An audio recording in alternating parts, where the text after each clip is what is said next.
Jatuh dalam kalangan warga emas. Jatuh bermaksud keadaan di mana seseorang itu dengan tidak sengaja jatuh ke tanah atau aras yang lebih rendah. Jatuh menjadi punca kedua utama kematian akibat kemalangan atau kecederaan di seluruh dunia. Apabila umur meningkat, kekerapan jatuh dan kemungkinan kecederaan akan meningkat. 2/3 warga emas berumur lebih dari 65 tahun merekodkan sekali jatuh dalam 12 bulan.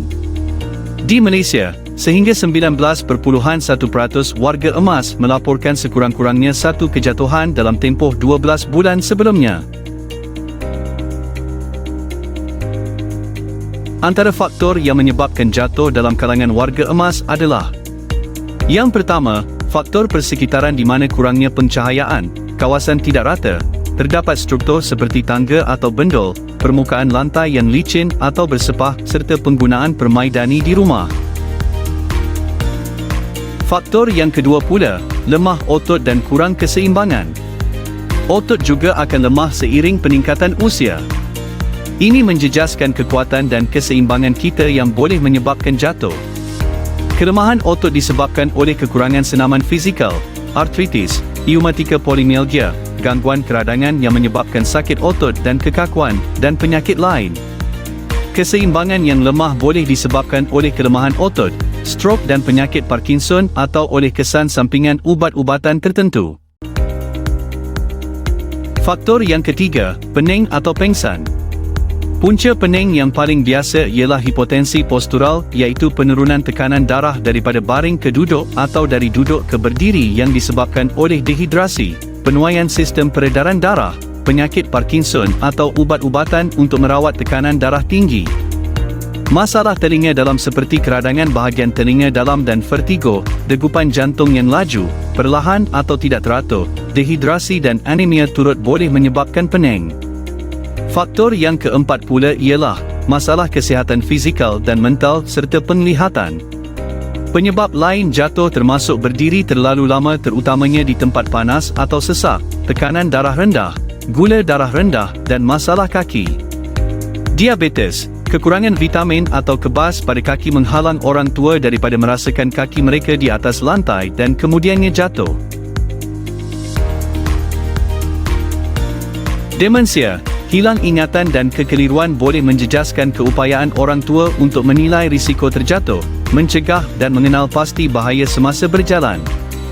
Masalah mata seperti masalah penglihatan yang berkaitan dengan strok, katarak atau glaukoma boleh menyebabkan kesukaran untuk meramal dan mengesan halangan dan seterusnya menyebabkan tergelincir atau tersandung. Jika orang tua memakai kanta dwifokus, mereka mungkin menghadapi kesukaran untuk menaiki atau menuruni tangga. Jika mereka mempunyai masalah dengan pundi kencing atau usus yang menyebabkan mereka tergesa-gesa ke bilik air atau mereka kerap ke tandas pada waktu siang atau malam, risiko untuk jatuh juga mungkin meningkat. Dan yang terakhir, semakin banyak ubat yang diambil oleh warga emas, semakin besar kemungkinan untuk mereka terjatuh. Sesetengah ubat boleh menyebabkan kesan sampingan seperti pening, ketidakstabilan, mengantuk, penglihatan kabur, kesukaran berfikir dengan jelas dan kekeliruan. Ubat-ubatan yang biasa menyebabkan simptom ini termasuk ubat untuk mood yang rendah atau keresahan, ubat tekanan darah, pel tidur, ubat epilepsi dan ubat penahan sakit opioid. Akibat jatuh. Banyak masalah kesihatan yang baharu dan sementara yang akan terjadi sekiranya warga emas jatuh. Antaranya, mereka boleh mengalami kecederaan seperti terkehel sendi, tersedio, koyak kulit, lebam, patah tulang, pendarahan di otak, hilang upaya, sakit dan tidak mampu berjalan. Kesan daripada jatuh boleh menyebabkan warga emas yang boleh berdikari menjadi terlantar di katil untuk tempoh yang panjang. Ini boleh mengakibatkan atrofi otot, kekakuan sendi, tulang rapur, tekanan darah rendah, luka tekanan, darah membeku di dalam saluran darah, dan radang paru-paru. Kesan dari aspek psikologi pula boleh mengakibatkan kehilangan keyakinan, takut jatuh, kebimbangan dan kemurungan. Apakah langkah yang perlu diambil untuk mengelakkan warga emas daripada jatuh? Memastikan persekitaran yang lebih selamat. Letakkan alas kaki yang tidak licin di dalam bilik mandi. Bersihkan tumpahan dengan segera untuk mengelakkan lantai licin. Pastikan semua bilik, koridor dan tangga diterangi cahaya dengan baik. Pastikan tiada wayar berselirat. Elakkan koridor rumah yang tidak kemas. Lekatkan tepi permaidani ke lantai dengan pita. Letakkan susur tangan pada kedua-dua belah tep mandi, bilik mandi, tandas dan tangga. Elakkan aktiviti yang berisiko tinggi untuk terjatuh. Gunakan susur tangan semasa menaiki dan menuruni tangga dan semasa menggunakan tandas. Simpan barang-barang yang diperlukan di kabinet bawah supaya panjat, regangan dan lenturan dapat diminimumkan. Elakkan memanjat bangku dan tangga. Elakkan berlari naik dan turun tangga. Elakkan berjalan di atas lantai licin dengan stoking. Elakkan memakai pakaian yang longgar untuk mengelakkan tersandung. Elakkan membawa barang berat. Elakkan pergi ke tempat yang sesak atau licin.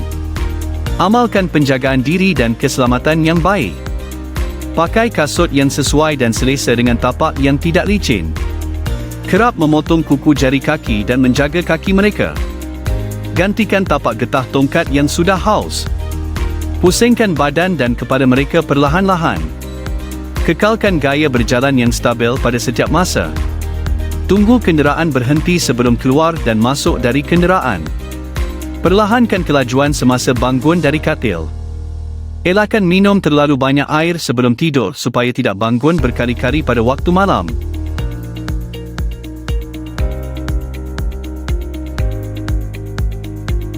Alat yang diperlukan untuk menjalankan ujian. Kerusi yang kukuh dan mempunyai penyandar. Jam randik. Pita penanda garis miring kon. Pita pengukur. Letakkan kerusi di tempat yang bersesuaian. Ukur jarak 3 meter dari hadapan tempat duduk dan tandakan jarak tersebut di lantai. Untuk memulakan TUG, duduk di kerusi dalam keadaan selesa dengan meletakkan kedua tangan di tempat letak tangan dan badan bersandar ke belakang kerusi. Apabila fisioterapi N berkata, mula, jalan secara biasa sehingga melepasi arah bertanda 3 meter, pusing dan kembali ke tempat duduk dan duduk. Masa anda akan dikira sebaik sahaja anda bangun dari kerusi. Catatan masa yang diambil akan menunjukkan status mobiliti anda.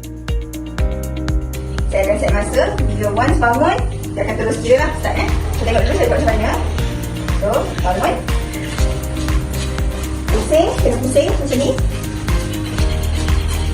Lepas duduk, saya akan stop.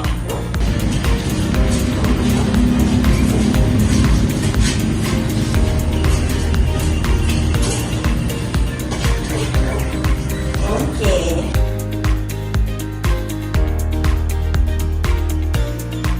Senaman pertama. Berdiri dan duduk. Anda hanya memerlukan sebuah kerusi yang kukuh untuk melakukan senaman ini. Duduk tanpa bersandar pada kerusi. Pastikan tapak kaki diletakkan sepenuhnya di lantai.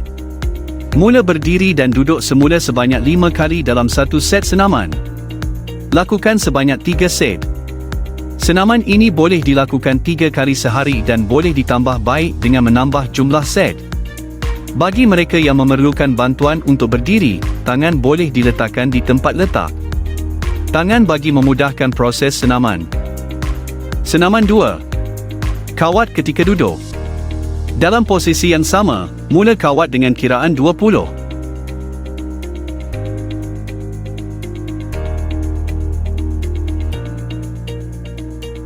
Senaman 3.